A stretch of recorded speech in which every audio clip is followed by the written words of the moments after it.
Hi guys, எல்லாருக்கும் வணக்கம் guys. இந்த வீடியோவில் நம்ம என்ன பார்க்க போகிறோன்னா, இந்திய அணியை பார்த்தாலே பயமாக இருக்குப்பா. அது மட்டும் இல்லாமல் இங்கிலாந்து அணி எதிரான 2வது T20 போட்டி இந்திய அணி வெற்றி பெற்றதுக்கு இதுதான் காரணம். உலகில் தலை சிறந்த அணி இந்தியா மட்டும்தான் அப்படின்னு சொல்லிட்டு அடித்து பேசியிருக்காரு இலங்கை அணியின் முன்னாள் நட்சத்திர வேகப்பந்து வீச்சாளர் லசித் மல்லிங்கா. அது மட்டும் இல்லாமல் இங்கிலாந்து அணியுடனான 2வது T20 வெற்றிக்கு இதுதான் காரணம்னு சொல்லிட்டு சில பல கருத்துக்கள் பேசியிருக்காரு. அவர் என்ன பேசினார், ஏது பேசினார் சொல்லிட்டு வீடியோவில் டீட்டெயில்டாக பார்க்கலாம். அதுக்கு முன்னே நீங்கள் நம்ம சேனலுக்கு புதுசாக வந்திருந்தீங்கன்னா ஒரே ஒரு சப்ஸ்கிரைப் மட்டும் பண்ணிவிட்டு வாங்க, வீடியோக்குள்ளே போகலாம். ஆமாங்க, இந்தியா வர்சஸ் இங்கிலாந்து பார்த்தீங்கன்னா நேற்று சேப்பாக்கத்தில் நடந்துச்சுங்க. நம்ம செகண்ட் T20 சூப்பராக இந்திய அணி வின் பண்ணி இந்த சீரீஸை 2-0 சொல்லிட்டு முன்னிலையில் இருக்காங்க. அதை குறித்து அதை பார்த்து லசித் மலிங்க என்ன சொல்கிறாருன்னு கேட்டிங்கன்னா, இந்திய அணி இந்த அளவுக்கு ஒரு வலுவானதுக்கு முக்கிய காரணம் IPL தான்.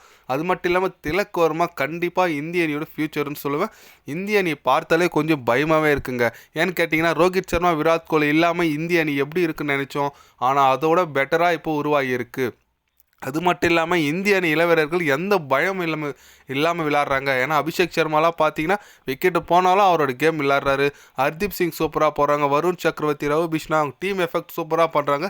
பாவம் இந்திய அணி இங்கிலாந்து அணி இந்தியா கிட்ட மாட்டிக்கினாங்க தான் என்னால் சொல்ல முடியும். இந்த சீரீஸை 100% இந்தியா தான் வின் பண்ணும், அதில் எந்த விதமான சந்தேகமும் இல்லை.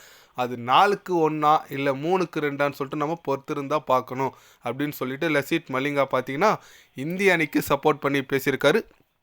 எஸ், அவர் சொல்கிறது 100க்கு 100 உண்மைங்க.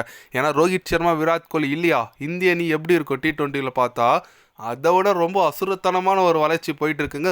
சூரியகுமார் யாதவோட கேப்டன்ஷிப்பாக இருக்கட்டும், அவர் எப்படி சொல்கிறது, பிளேயரை என்கரேஜ் பண்ணுறது சரியான இருக்குது. திலக் வர்மா நேற்றுனா ஆட்டம் ஆடினாருங்க. 1 மேன் ஷோ காமிச்சாரு. அவர் ஒத்தரே மேட்ச் வின்னிங் பண்ணார். இந்த மாதிரி ஒரு பிளேயர் கிடைக்குது ரொம்ப ரொம்ப கஷ்டம். கண்டிப்பாக திலக் வர்மாலாம் இந்திய அணியோட ஃபியூச்சர்னு சொல்லலாம். போலிங் பக்கம் போனீங்கன்னா, போலிங் பக்கம் நேற்று 4 ஸ்பின்னர் வச்சு விளையாடினாங்க இந்திய அணி. ஆச்சரியமாக இருக்குங்க. Chepauk okay spinning condition. நான் நினச்சேன் 3 ஸ்பின்னர் 3 ஃபாஸ்ட் பாலர் வச்சு விளையாடுவாங்க. பார்த்தா தைரியமாக சூரியகுமார் யாதவ் 4 ஸ்பின்னர் வச்சு வந்தார். அதுலேயும் ஒரு ஆல்ரவுண்டு சீமர், ஒரே ஒரு ஃபாஸ்ட் பாலர் தாங்க வச்சு ஆடினார். நம்ம சூரியகுமார் யாதவ் செம்ம தில்லுங்க. ஆனால் அவருக்கு அது சக்ஸஸ் ஆகிடுச்சிங்க. ஏன்னா வருண் சக்கரவர்த்தி சூப்பராக போட்டார். இதில் ஒரு அபிஷேக் சர்மா வேறு ஒரு ஓவர் போட்டு விக்கெட் எடுத்து கொடுத்தாரு. 5 ஸ்பின்னர் நேற்று யூஸ் பண்ணார். அக்சர் பட்டேல் எல்லாமே அவங்களோட வேலையை சூப்பராக பண்ணாங்க. அதனால் கண்டிப்பாக இந்திய அணி இப்போது செம்ம அசுரத்தனமான ஒரு டீமாக வந்துட்டு இருக்காங்க. கண்டிப்பாக நம்ம பொறுத்திருந்து பார்க்கணும். நாளைக்கு திருப்பி தொடங்குதுங்க 3rd T20. யார் வின் பண்ணுவாங்க சொல்லிட்டு நம்ம பொறுத்திருந்து பார்க்கலாம். நீங்கள் சொல்லுங்கள், இந்திய அணி இந்த சீரீஸை ஜெயிக்குமா ஜெயிக்காதா? இங்கிலாந்து அணியை பார்த்தா பாவமாக இருக்குன்னு சொல்லிட்டு நம்ம லசித் மலிங்கா சொல்லியிருக்காரு. அது குறித்து நீங்கள் என்ன நினைக்கிறீங்க சொல்லிட்டு மறக்காமல் கமெண்டில் சொல்லுங்கள். இது போன்ற ஸ்போர்ட்ஸ் யூஸாக தெரிஞ்சுக்கணுன்னா சேனலை சப்ஸ்கிரைப் லைக் ஒன்று பண்ணிக்கோங்க. கண்டிப்பாக கிரிக்கெட் பற்றி day by day channel update வரும். மறக்காமல் சப்ஸ்கிரைப் மட்டும் கொஞ்சம் பண்ணி வச்சுக்கோங்க. நன்றி, வணக்கம்.